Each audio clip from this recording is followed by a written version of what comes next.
Fair এনালাইচিছলৈ সকলোকে স্বাগতম জনালো ইতিমধ্যে APSCয়ে নটিফিকেশ্যন ৰিলিজ কৰিলে সেয়েহে যদিহে আপোনালোকে অতি কম সময়ৰ ভিতৰত প্ৰস্তুতি চলাবলৈ খুজিছে তেনেহলে কম্পিটিশন কেয়াৰে ক্ৰেশ কোৰ্স 3.0 লৈ আনিছে যদিহে ইন্টাৰেষ্টেড তেনেহলে তলত দিয়া কন্টেক্ট নাম্বাৰটিত যোগাযোগ কৰি আজিয়ে ৰেজিষ্টাৰ কৰি ল'ব পাৰে তাৰোপৰি আপোনালোকে গম পায় আমাৰ এক্সামৰ বাবে GS পেপাৰ 2 অৰ্থাৎ CSET কিমান গুৰুত্বপূৰ্ণ যদিহে ইন্টাৰেষ্টেড তেনেহলে 999 rupeesত আপোনালোকে এটা ওভাৰঅল CSET ফুল কোৰ্স অভেইল কৰিবলৈ সক্ষম হ'ব আপোনালোকৰ বাবে এক্সট্ৰা বোনাস CSET টেষ্ট সিৰিজ আৰু যদিহে আপোনালোকে অকল টেষ্ট সিৰিজৰ বাবে আগ্ৰহী তেনেহলে 40 টেষ্ট নতুবা 60 টেষ্টৰ এটি প্ৰিলিমছ টেষ্ট সিৰিজৰ বাবেও ইয়াত দিয়া কন্টেক্ট নাম্বাৰটিত যোগাযোগ কৰিব পাৰে আৰু যদিহে আপোনালোকে অকল CSET টেষ্ট সিৰিজ বিচাৰিছে তেনেহলে কেৱল মাত্ৰ 149 rupeesতে 10টা টেষ্ট লাভ কৰিবলৈ সক্ষম হ'ব তাৰ বাবে ৰেজিষ্টাৰ কৰি ল'ব পাৰে আমি আগবাঢ়িছো মোস্ট ইম্পৰ্টেন্ট টপিকছ সমূহলে প্ৰথমেই ডিজাস্টাৰ মেনেজমেন্ট এক্ট GS3 ৰ বাবে গুৰুত্বপূৰ্ণ ডিজাস্টাৰ মেনেজমেন্ট বুলি এটা সাবজেক্ট আছে মেইনছৰ বাবে খুবেই ইম্পৰ্টেন্ট ইয়াৰ ওপৰত আমি আলোচনা কৰিম digital shipping corridor GS3 Indian economy collegium সিস্টেমৰ ওপৰত পুনৰ চৰ্চা হয় সেয়েহে আমি অলপমান ইয়াৰ ওপৰতো আলোচনা কৰিব লাগিব প্ৰিলিমছৰ বাবে নেশনেল বিধাননো কি হয় আমি চাম আৰু CGRF এনো কি হয় প্ৰিলিমছৰ বাবে আমি চাম প্ৰথমে আগবাঢ়িছো disaster management act disaster management এক্টত কিছু সংশোধন অনা হয় amendments লৈ অনা হয় so this is how it results into disaster management act 2024 যেহেতু amendment হোৱাৰ বাবে এয়া মেইনছৰ বাবে অতি গুৰুত্বপূৰ্ণ হয়তো আপোনালোকক মেইনছত ডাইৰেক্টলি প্ৰশ্ন সুধিব পাৰে ডিজাস্টাৰ মেনেজমেন্ট এমেন্ডমেন্ট এক্ট বা 2024 ৰ নতুন ডিজাস্টাৰ মেনেজমেন্ট এক্টৰ কি প্ৰভিজন হে প্ৰভিজন সমূহ হয়তো আপোনালোকক সুধিব পাৰে ডিজাস্টাৰ ৰেসপন্স আৰু আমি যেহেতু বৰ্তমান নতুন প্ৰাকৃতিক দুৰ্ঘটনা সমূহৰ হৈতে আমি প্ৰিপেয়াৰ হোৱা উচিত তাৰ বাবে কিছুমান এমেন্ডমেন্টস লৈ অনা হয় এটা ইনোভেটিভ এপ্ৰোচ লোৱাটো বৰ্তমান প্ৰয়োজনীয় প্ৰ'এক্টিভ ইনোভেটিভ এপ্ৰোচ বিশেষকৈ এই আইনখন আমাৰ যিখন নতুন এমেন্ডমেন্টছৰ মাধ্যমেৰে ফোকাস কৰা হৈছে একাউন্টেবিলিটিত ফোকাস কৰা হৈছে নেশনেল লেভেলতে হোক বা ষ্টেট লেভেলতে হোক আজি একাউন্টেবিলিটি আজি যদি ডিজাস্টাৰ প্ৰাকৃতিক দুৰ্ঘটনা যদি হয় যিসমূহ অথৰিটি সেই অথৰিটিয়ে যাতে একাউন্টেবিলিটি বা একাউন্টেবল যাতে হয় ৰেসপন্সিবল যাতে হয় তাৰ বাবে এমেন্ডমেন্ট কৰা হৈছে আৰু নতুন অথৰিটি দেখা পাইছো আমি আৰবান ডিজাস্টাৰ মেনেজমেন্ট অথৰিটি গঢ়ি তোলা দেখা পাইছো ভেৰি ইম্পৰ্টেন্ট কাৰণ আমাৰ ইয়াৰ আগতে ডিজাস্টাৰ মেনেজমেন্ট এক্ট 2005 আছিলে ইয়াৰ থ্ৰুৰে আমি নেশনেল ডিজাস্টাৰ মেনেজমেন্ট আমি অথৰিটি আমি দেখা পাইছিলো এইবাৰ আৰবান এৰিয়াৰ বাবে আৰবান ডিজাস্টাৰ মেনেজমেন্ট অথৰিটি লৈ অনা হৈছে আৰু ষ্টেট ডিজাস্টাৰ ৰেসপন্স ফোৰ্স SDRF টো আছে প্ৰপাৰ ডেটাবেস লৈ অনা হৈছে নেশনেল আৰু ষ্টেট লেভেলৰ ডিজাস্টাৰৰ ওপৰত যাতে আমি কোঅৰ্ডিনেট কৰিব পাৰো তাৰ বাবে ডেটাবেস ৰখা হৈছে আৰু বৰ্তমান সময়ৰ যিবোৰ নতুন দুৰ্ঘটনা বিশেষকৈ আমাৰ জলবায়ু পৰিৱৰ্তনৰ হৈতে যিবোৰ নতুন সমস্যাৰ সৃষ্টি হৈছে সেইবোৰৰ হৈতে আমি কিদৰে কোপ আপ কৰিব পাৰো কেনে ধৰণে আমি এড্ৰেছ কৰিব পাৰো তাৰ বাবে ইয়াত কিছুমান এমেন্ডমেন্টস লৈ অনা হৈছে overall NDMA National Disaster Management Authority আৰু SDMA State Disaster Management Authority বেছিকৈ ফোকাস কৰিবলৈ দিছে ইফেক্টিভ হ'বলৈ দিছে ষ্ট্ৰং হ'বলৈ দিছে ৰেসপন্স সিস্টেম বিলাক ষ্ট্ৰং কৰিবলৈ দিছে বৰ্তমান গ্লোবাল ওয়াৰ্মিঙে যেহেতু বহু ধৰণৰ আনৱান্টেড সিচুৱেচন ক্ৰিয়েট কৰি আছে সেই কাৰণে সকলোৱে নেশনেল ডিজাস্টাৰ মেনেজমেন্ট অথৰিটি হক ষ্টেট ডিজাস্টাৰ মেনেজমেন্ট অথৰিটি হক সকলোৱে যাতে হাজু হয় ডিজাস্টাৰ আমি ৰিস্কসমূহ আমি কিদৰে কমাব পাৰো সেই ক্ষেত্ৰত সেই বিষয়ত বেছিকৈ ফোকাস কৰিবলৈ দিছে ফান্ড এলোকেশনৰ ক্ষেত্ৰত ফান্ড কি হিচাপত ৰিলিজ কৰা হ'ব আমাৰ যে 15 ফাইনেন্স কমিশনৰ যে ৰেকমেন্ডেশন সেই ৰেকমেন্ডেশন অনুসৰি ফান্ডস ৰিলিজ কৰা হ'ব আগৰ ডিজাস্টাৰ মেনেজমেন্ট এক্টৰ ফান্ড মেনেজমেন্টৰ ক্ষেত্ৰত কিছু ক্ৰিটিসিজম কিছুমান পোৱা গৈছিলে যেনে প্ৰাইম মিনিষ্টাৰৰ কন্ট্ৰোলৰ কথা বেছিকৈ কৈছিলে PM কেয়াৰ ফানৰ হৈতে কন্ট্ৰাষ্ট কৰা বুলিও কৈছিলে য'ত PM Care Fund আৰু আমাৰ Disaster Management Fundৰ এটা কন্ট্ৰাষ্ট আমি দেখা পাইছিলোঁ সেয়েহে বৰ্তমান নতুন ফাণ্ড মেনেজমেণ্ট আমি যদি ফাইনেন্স কমিশ্যনৰ ৰেকমেণ্ডেশ্যন অনুসৰি যদি আমি ফাণ্ড ৰিলিজ কৰোঁ তেতিয়া কি হ'ব তেতিয়া ট্ৰান্সপেৰেঞ্চিও বৃদ্ধি হ'ব একাউণ্টেবিলিটিও বৃদ্ধি হ'ব আৰু বৰ্তমান প্ৰয়োজন প্ৰ'এক্টিভ আৰু ইন'ভেটিভ এপ্ৰ'চ যিহেতু ইতিমধ্যে কৈছোৱে আমাৰ নতুন সমস্যাৰ বাবে নতুন সলিউশ্যন আমি বিচাৰিবই লাগিব বিশেষকৈ সলিউশ্যন বুলি ক'লে আমি এতিয়া টেকনলজি আমি আনিব লাগিব কমিউনিটি পাৰ্টিচিপেশ্যন সকলোৱে একেলগে হাতে হাত ধৰি আমি আগবাঢ়িব লাগিব এনেধৰণৰ সমস্যাবোৰ আৰু যদি আমি সলিউশ্যন বিচাৰোঁ সেয়েহে মেইনছৰ বাবে আপোনালোকৰ এটা প্ৰশ্ন লৈ আনিছোঁ discuss the key amendments to the disaster management act 2024 How do these amendments enhance institutional accountability and coordination in disaster response?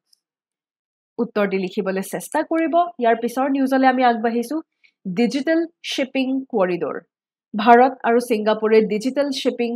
Corridor green digital shipping কৰিডৰৰ বাবে MOU সাইন কৰা দেখা পোৱা গৈছে বিশেষকৈ letter of intent green and digital shipping corridor sign কৰা দেখা পোৱা গৈছে যাতে মেৰিটাইম ডিজিটেলাইজেশ্যন আৰু ডিকাৰ্বনাইজেশ্যনত যাতে ফ'কাছ কৰিব পৰা হয় অৰ্থাৎ আমাৰ যি সেউজ গৃহ গেছ বা গ্ৰীণ হাউচ গেছ সেই গ্ৰীণ হাউচ গেছসমূহ আমি কিদৰে ৰিডিউচ কৰিব পাৰোঁ বা zero' green house gas emission আমি কিদৰে গ্ৰীণ হাউচ গেছ এমিট নকৰাকৈ আমি ফ'কাছ কৰিব পাৰোঁ এই ক্ষেত্ৰতে ডিজিটেল শ্বিপিং কৰিডৰে লক্ষ্য ৰাখিছে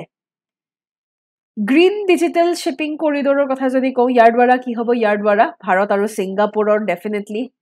দ্বিপাক্ষিক সম্পৰ্ক বৃদ্ধি পাব কাৰ্বন এমিশ্যন হ্ৰাস পাব যিহেতু আমি বৰ্তমান জিৰ' গ্ৰীণ হাউচ গেছ এমিশ্যনৰ কথা কৈছোঁ ডিজিটেলাইজেশ্যনত ফ'কাছ কৰা হৈছে পাৰ্টিচিপেশ্যন আমি দেখা পাম ইণ্ডাষ্ট্ৰীৰ পৰা বিভিন্ন ইণ্ডাষ্ট্ৰী প্লেয়াৰ্ছে পাৰ্টিচিপেট কৰিব আৰু গ্ল'বেল কানেক্টিভিটিও আমি দেখা পাম বৰ্তমান ছিংগাপুৰত যি মেৰিটাইম উইক হৈ আছে সেই মেৰিটাইম উইকতো আমি পাৰ্টিচিপেট কৰা দেখা পাইছোঁ প্ৰায় 20,000 ডেলিগেট এক্সিবিটৰে পাৰ্টিচিপেট কৰিছে বিশেষকৈ মেৰিটাইম এক্সিবিশ্যন ছাষ্টেইনেবিলিটিত পাৰ্টিচিপেট কৰিছে আৰু এই সময়তে তেওঁলোকে গ্ৰীণ এণ্ড ডিজিটেল শ্বিপিঙতো ভাৰতৰ সৈতে MOU সাইন কৰাও আমি দেখা পাওঁ ইয়াৰ দ্বাৰা আমি গম পালোঁ ইয়াৰ দ্বাৰা আমাৰ ষ্ট্ৰেটেজিকেলি চাব গ'লে আমাৰ ইকনমিক ইম্পেক্ট ডেফিনেটলি বৃদ্ধি পাব এনভাইৰনমেণ্টেল ইম্পেক্টটো আমি ক'লোৱেই কাৰ্বন ফুটপ্ৰিণ্ট কমিব টেকনলজিকেল ইম্পেক্ট আমি ডিজিটেলাইজেশ্যন কৈছোঁ মানে ইটছ অল এবাউট টেকনলজি আৰু জিঅ' পলিটিকেল ইম্পেক্ট এতিয়া ভাৰত ছিংগাপুৰ মানে আমাৰ পেচিফিক আৰু ইণ্ডো পেচিফিক কোঅপাৰেশ্যনো আমাৰ বৃদ্ধি পাব মেইনছ প্ৰশ্ন এতিয়া আপোনালোকৰ বাবে আগবঢ়াইছোঁ in the context of India Singapore green digital shipping corridor critically examine the role of digitalization in achieving sustainable and decarbonized shipping. উত্তৰ দি লিখিবলৈ চেষ্টা কৰিব আৰু আপোনালোকৰ বাবে কম্পিটিশ্যন কেয়াৰে ছুপাৰ 30 বেটছৰ এটি ক্লাছৰুম গাইডেন্স প্ৰগ্ৰেম লৈ আনিছে প্ৰিলিমছ মেইনছ তথা ইণ্টাৰভিউৰ বাবে যদিহে ইণ্টাৰেষ্টেড তেনেহ'লে অতি সোনকালে তলত দিয়া কণ্টেক্ট নাম্বাৰটিত যোগাযোগ কৰিব পাৰে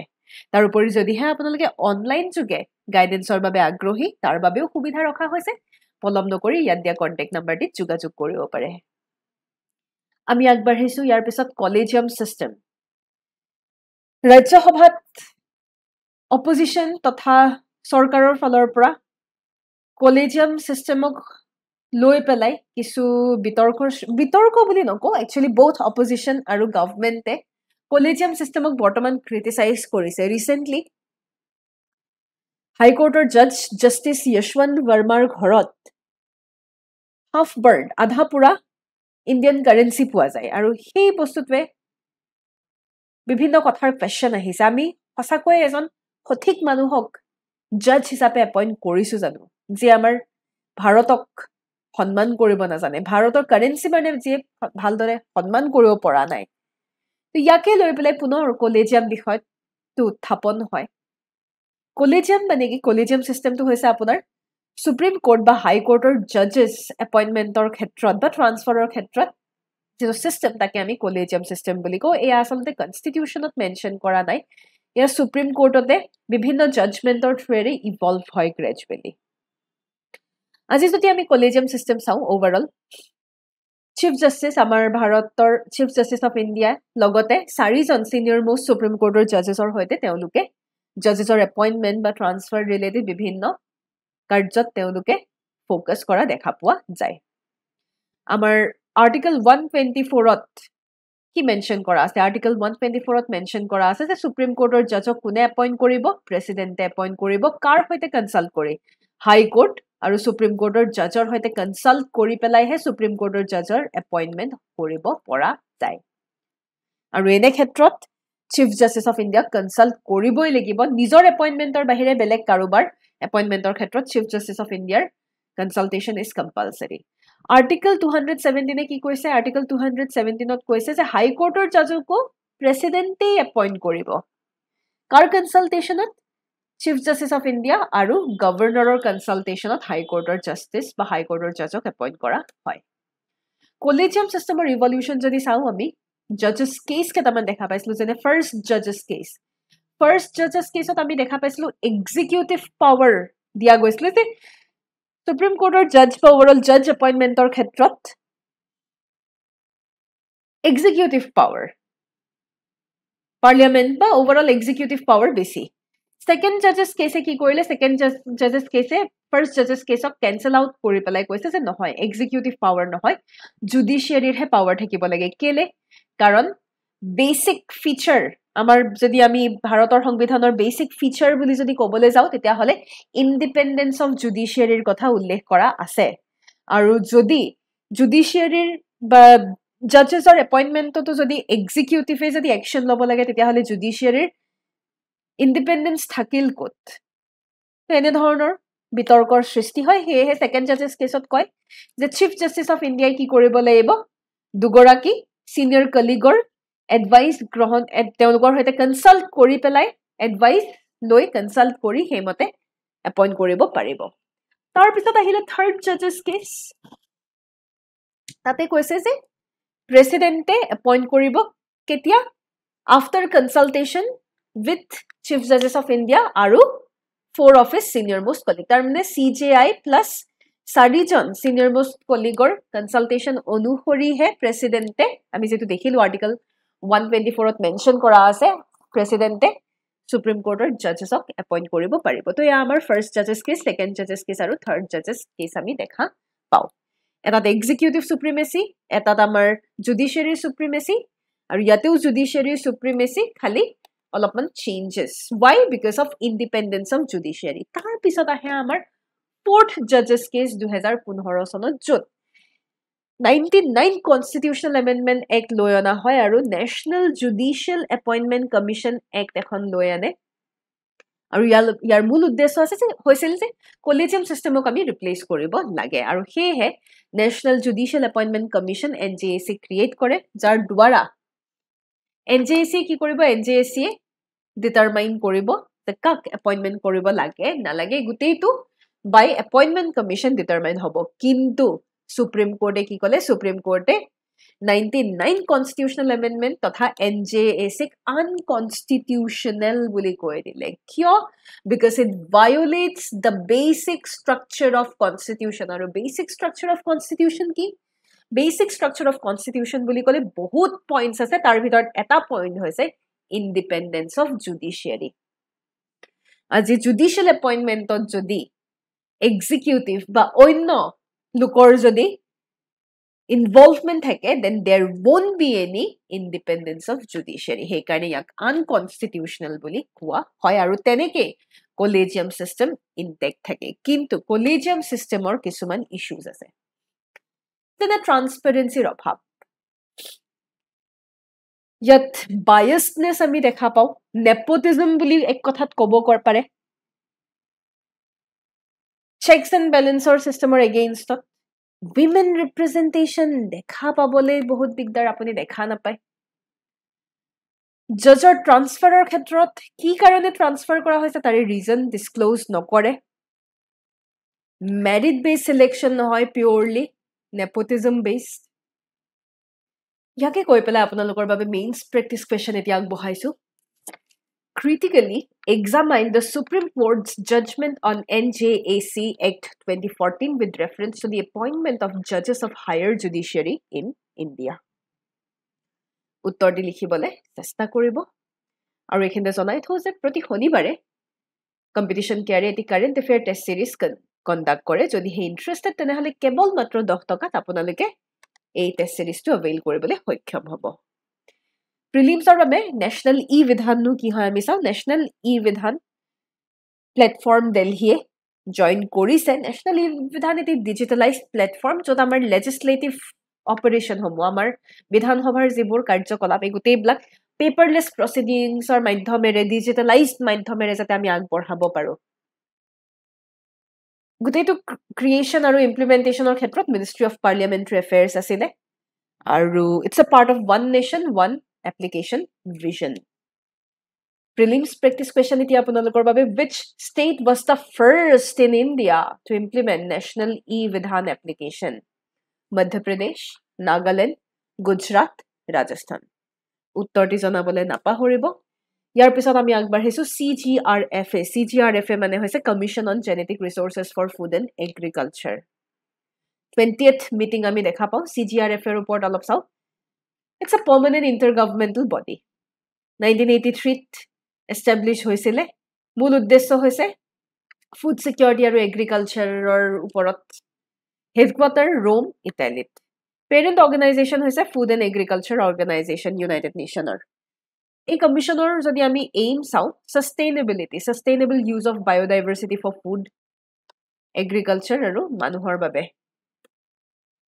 প্ৰিলিমছ প্ৰেক্টিছ কুৱেশ্যন এতিয়া আপোনালোকৰ বাবে where's the headquarter of Commission for Genetic Resources for Food and Agriculture located Berlin Tokyo' Rome নে ঢাকা উত্তৰটি নিশ্চয় গম পাইছেই জনাবলৈ নাপাহৰিব আৰু আমাৰ যোৱা খণ্ডৰ প্ৰিলিমছ প্ৰেক্টিছ কুৱেশ্যনসমূহৰ উত্তৰ চাওঁ আহক exercise Varuna is a bilateral naval exercise between India আৰু শুদ্ধ উত্তৰটো হৈছে France UN World Water Development Report was published by UNESCO এয়াই আছিল আজিৰ সবিশেষ যদিহে কিবা এনকুৱাৰী থাকে তেনেহ'লে ইয়াত দিয়া কণ্টেক্ট নাম্বাৰটিত যোগাযোগ কৰিব পাৰে ইয়াকে কৈ ধন্যবাদ জয় আই অসম